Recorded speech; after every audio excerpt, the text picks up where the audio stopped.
So magandang araw sa inyong lahat guys, Sumari TV nga pala. At ito nga palang tatlong nasa likod ko ay sila Sir July, Sir Archie at si Brother Jose, no? Sa mga lahat ng tagapagsubaybay dyan sa Tikram, alam natin na itong tatlo ay mainit-init ngayon, no? Sa kanilang mga in-upload na video, kasi tuloy-tuloy yung palitan nila ng mga salita, no? Mga sagpangan nila, tuloy-tuloy yung mga parang debate ba doon sa issue nila Tikram at kay Dave.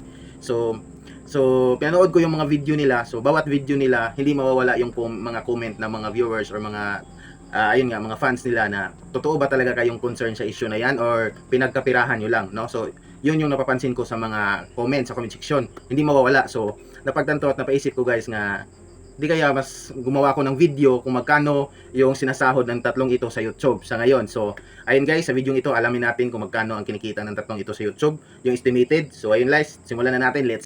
So nandito na tayo guys, no? Ang uunahin natin ay yung YouTube channel ni Sir July Paunel. Sir July Paunel. Paumanhin pala kay Sir July kasi paminsan-minsan kasi nagko-content din siya tulad nito, no? Inaalam din ni Sir July kung magkano yung mga sinasahod nating mga iniidolong charity vloggers. Nagbibigay din siya ng update tungkol sa sahuran ng mga sa mundo ng charity. So si Sir July, ang kanyang YouTube channel ay meron siyang 537 subscribers, 537,000 subscribers, 500,000 na. Ang buong sa lahat ng video na i-upload ni Sir July sa kanyang YouTube channel, may total itong 113,357,669 views. Ito po yung views ng kabuang video niya na na-upload sa kanyang YouTube channel. Ang YouTube channel ni Sir July ay meron na siyang na-upload na 2,461 na video. At ang ginawa ni Sir July ang kanyang YouTube channel noong July 18, 2011. So matagal na, no? Kasi kay Sir Marcos TV mga 2014, 15. Kay Pugong Biyahero 2016 yun. So sa lahat ng na-search ko sa mundo ng charity, parang si Sir July yung may pinakamatagal na YouTube channel. Ayan, 2011 pa. So punta tayo dito sa kung magkano na yung sinasahod niya sa YouTube. Bago tayo pumunta sa natatanggap niya na monthly na sahod, siyempre dumaan muna tayo dito sa daily average. Kumbaga ito yung daily estimated na pumapasok sa kanyang YouTube earnings bawat araw, daily average. Tatawagin lang nating arawan, no? Bawat araw may pumapasok sa YouTube channel ni Sir July na $423. So i-convert natin yan into Philippine peso. Ayan, $423 times, kasi ang palitan kasi kadalasan sa palitan is nasa 57, no, dollar to peso. So pagbabisayahan lang natin yung 57, hindi na lang natin lagyan ng point. Ayan, 57 na lang. So ito po yung estimated na arawan ni Sir July sa kanyang pagbablog, 24,111 pesos. Ayan, ito po bawat araw pumapasok sa kanyang YouTube earnings. So tapos na tayo sa arawan, punta naman tayo dito sa weekly average, weekly estimated earnings kumbaga. So si Sir July meron siyang weekly estimated earnings na $2,500. Convert natin ito Philippine peso, 2,500 times 57. Ayan, 142,500 pesos. Ito po yung estimated na pumapasok sa YouTube earnings ni Sir July bawat linggo. So tapos na tayo sa arawan at linggo. So punta na tayo dito sa kanyang monthly estimated bawat buwan, no? Yung kanyang sinasahod. Kasi bawat buwan nagsasign diyan ng sahod si YouTube. So si Sir July meron siyang monthly estimated earnings na $13,000. So napakalaking pera na yan guys. Active kasi si Sir July, palaging may upload na video. So talagang nakapublish na siya, may mga viewers na talaga nagsubaybay sa kanyang mga video. $13,000 times 57. So si Sir July meron siyang monthly estimated na sinasahod na 741,000 pesos. Ayan, ito po malapit na pong mag 1 million. Ito po yung estimated. Disclaimer lang guys ha, estimated na sahod lang ito guys. Kumbaga estimated, malapit lang din dito yung totoo. Kung ano man yung totoong sahod, si Sir July lang yung nakakaalam. Pero hindi malayo dito. So ayan, tapos na tayo kay Sir July. Ito po yung status ng YouTube channel ni Sir July guys, yung mga sahod niya, araw, lingguhan at buwan. So syempre tapos na tayo kay Sir July, punta naman tayo kay Brother Jose.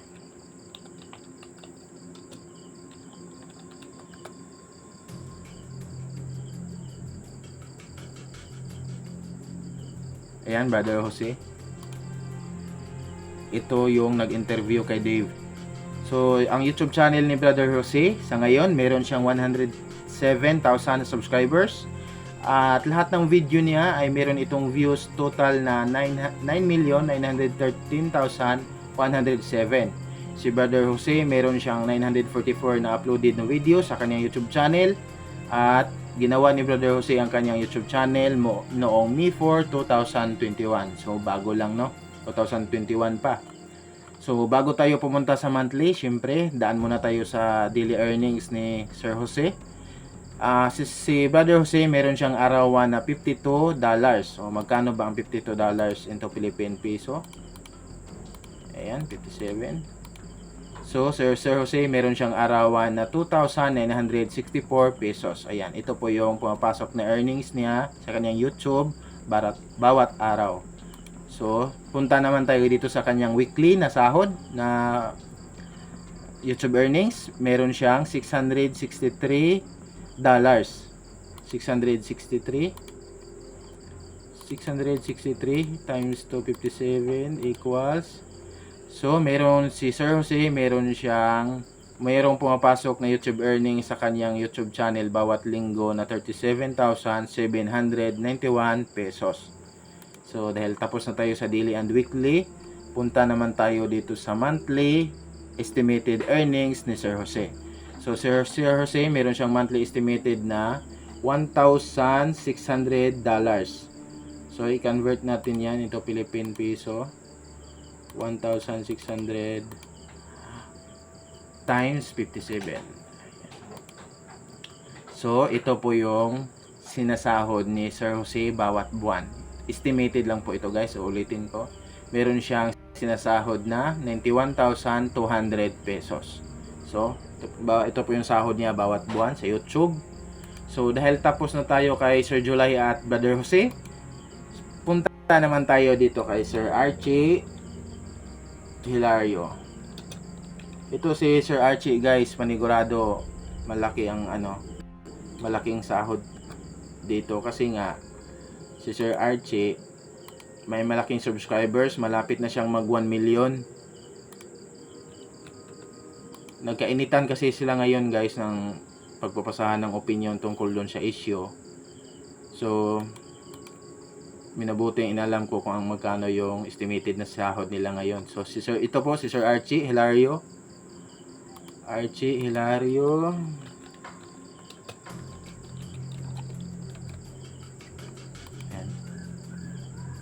Ang YouTube channel ni Sir Archie guys, Archie Hilario Povring Vlogger. Meron siyang 886,000 na subscribers.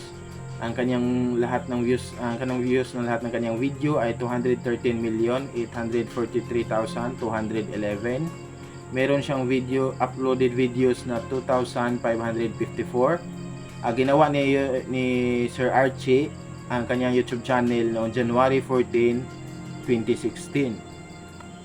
So, malapit na siyang mag 1 million guys, no? So, ito pala, 1.2 million followers na pala siya sa Facebook, si Sir Archie. At syempre, parang si Sir July yung may mas pinakamalaking sahod sa kanilang tatlo, no? So, ang daily earnings ni Sir Archie sa YouTube ay $273.